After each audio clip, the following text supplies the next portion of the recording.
Please welcome to the stage Dr. Hon Weng Chong, founder and CEO of Cortical Labs.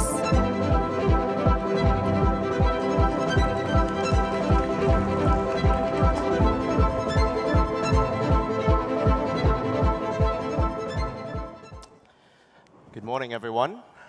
My name is Hon, and I'm the CEO and founder of Cortical Labs, and it's my pleasure here today to talk to you about what happens if we try to combine two very disparate disciplines together and the outcomes from that. So I'm going to start with a bit of history. Contrary to common belief, the field of AI is actually quite old. The perceptron, the simplest unit in an artificial neural network, was invented in 1957 and is still used today as the foundational building block for our artificial neural networks and the AI renaissance from today, the transformer. However, there are three main ingredients that make transformers work. First is the development of the transformer architecture itself, which was a paper published by Google in 2017, which was titled, "Attention is All You Need." The second is the deployment of massive amounts of compute through GPU clusters with the ability to store billions of parameters in memory. Thirdly, an often overlooked resource that is critical to the success of the transformer architecture is the accumulation of 4 decades of humanity's generated content on the publicly available web. In technology, we love exponents. And the progress that we saw going from GPT-2, 3, ChatGPT, and 4 had laid the data points that pointed to an exponential growth curve. However, there are now starting to be murmurs that the curve is flattening. Why is that the case? Out of the 3 factors that I told you earlier that led to the transformer's success, the only thing that has really been worked on is the provisioning of more compute, while the core algorithm remains the same. All the while, human-generated content is starting to slow down and be overtaken by data generated by the same models that are now ingesting their own outputs. Data is the new fossil fuel. It's not renewable, and we are running out of it. There is a well-known phenomenon in the field of artificial intelligence and robotics known as Moravec's paradox. Moravec's paradox is an observation that what is usually easy for humans to do is hard for machines, and vice versa. An example of this is getting a robot to kick a ball. To program a robot to do that using control theory would require thousands of lines of code or potentially hundreds of hours of reinforcement learning training. Well, any able-bodied adult could probably learn to do it in several attempts in a matter of minutes. Now, let's say we take the inverse. If I gave you the question, what is the square root of 2,975, you'd be hard-pressed to get that number through, but a calculator does it in an instant. Now, this observation holds true not only for humans, but also for other organisms in the animal kingdom. One could say that throughout years of evolution, biology has selected for organisms that can learn fast, predict and act on information all within a limited caloric budget. This has resulted in an intelligence arms race between prey and predator. After all, if you fail at that, you're eliminated from the gene pool. An example of this is a fly that flies better than our best drones, powered only by 1,000 neurons. I mean, we've all been there and have all tried to swat a fly only to realize it's pretty damn hard to kill those buggers.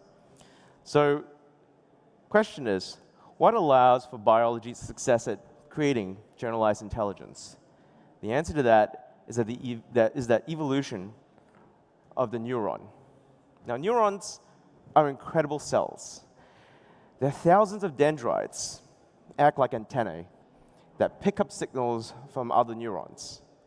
We now know that information processing is happening at the dendrites, all in parallel, before integrating and sending that information on to the next neuron in the network. The genetic prior that we have inherited from this process is known as Hebbian plasticity, where neurons are programmed to reinforce the connections when signals coincide and share mutual information. Now, isn't that pretty incredible? So, apart from the AI-generated neurons, let's have a look at some real neurons. This here is a fluorescent microscopy image of a neural network. You can see the soma, the axons, we have glia around it, and it's pretty incredible.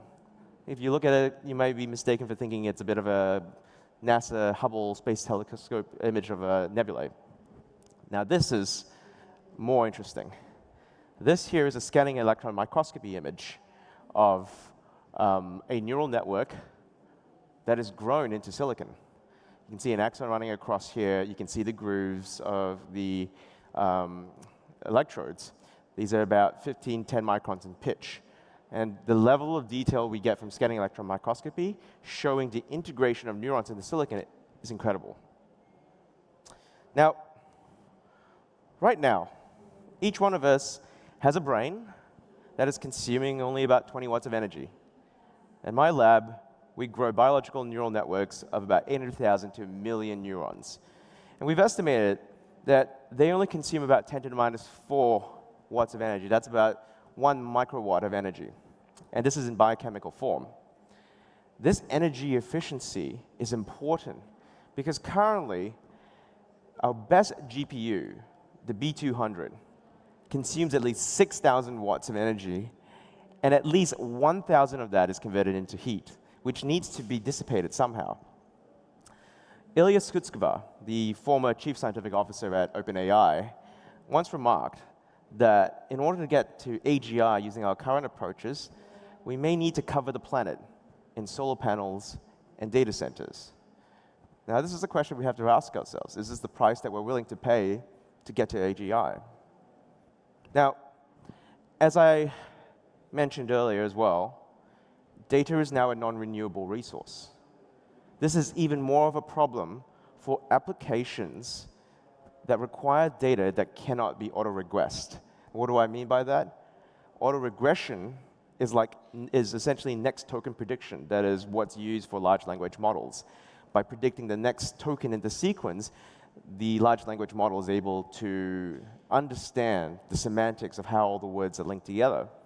And therefore, the entirety of the internet being used to train it has given it an incredible insight into the nature of reality. However, biological systems, on the contrary, are embodied in the real world. And that is analog, where time ticks at the same rate for everyone. What this means is that unlike digital systems, which can accelerate their training simulations faster than the real time and collect more data than what is physically possible, biological systems have to make life and death decisions, such as when to flight against a predator, with only the amount of data given at hand. In my lab, we've shown that when a like-for-like comparison is made between biological neurons learning to play the video game Pong against state-of-the-art reinforcement learning agents such as A2C, DQN, and PPO, the biological systems learn faster with far less data than reinforcement learning agents. So, at Cortical Labs, I am proud to be part of the team that showed that it was possible 2 years ago to get stem cell-derived neurons grown into silicon chips to play the classic Atari game Pong. Now, Pong is merely the start of a journey, a proof of concept that neurons outside of the body can still process information. We now potentially have a pathway to invalidate Moravec's paradox by combining the strengths of both biological systems and silicon through hybridization. One way we like to think about this is that if Neuralink is to try to put a chip into a brain, why not go the other way and put the brain onto the chip? So we at Cortical Labs believe that anyone can be a scientist when given the right tools. Our goal is to democratize access to this technology.